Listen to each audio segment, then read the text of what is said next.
Hello दोस्तों, Radhe Radhe toll. कैसे हो आप सभी का स्वागत है फिर से एक बार। अब देखो कि एक क्वेश्चन आया था हमारे ग्रुप के ऊपर कि सर करंट अफेयर्स कितने मंथ का पढ़ना चाहिए, यानी कि आईबीपीएस क्लर्क, एसबीआई क्लर्क का मेंस है, उसके लिए करंट अफेयर्स कितने मंथ का पढ़ना चाहिए एंड कितने सोर्सेज से पढ़ना चाहिए।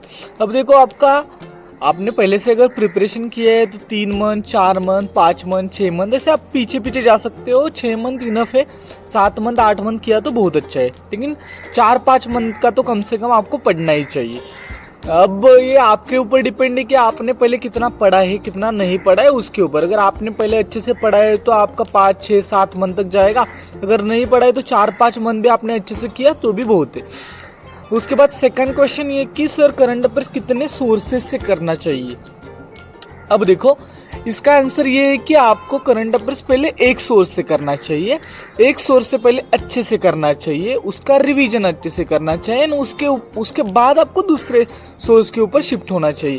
यानी कि करंट अफेयर्स अगर आपको पढ़ना है, ऐसा बोला जाता है कि हमारे बैंकिंग में कि 2-2, 3-3 सोर्सेज से करंट अफेयर्स पढ़ो, लेकिन बेसिक सिंपल फंडा ये है कि पहले करंट अफेयर्स एक सोर्स से अच्छे से कवर करो।